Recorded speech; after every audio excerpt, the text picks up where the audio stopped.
Narito ang mga balita sa araw na ito. Libo-libong Israeli nagprotesta para sa tigil putukan.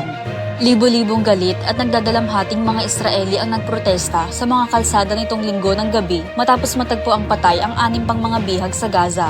Nananawagan sila kay Prime Minister Benjamin Netanyahu na makipagkasundo para sa tigil putukan sa Hamas upang maiuwi ang mga natitirang bihag. Nagtipon ang libo-libong tao sa labas ng opisina ni Netanyahu sa Jerusalem.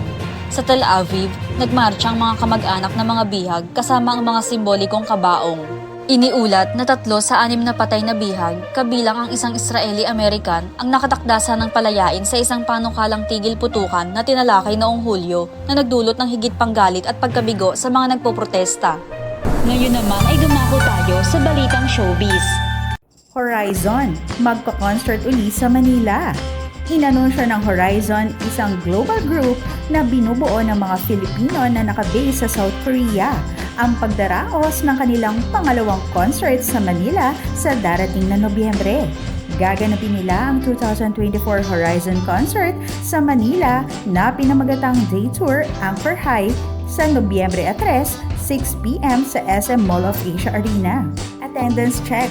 Horizon is inviting you to enroll with them at Horizon High for their second concert to be held at SM Mall of Asia Arena this coming November 3rd.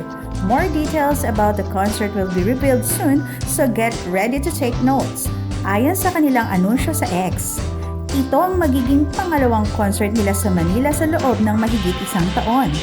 Ang Horizon na binubuo ni Vince, Kim, Tyler, Racer, Winston, Jeremy at Marcus ay nag-debut sa South Korea sa ilalim ng MLD Entertainment noong Hulyo 2023. Noong Setyembre 9 ng nakaraang taon, ginanap nila ang kanilang Horizon First Concert Friendship Voyage to Manila sa Araneta Coliseum.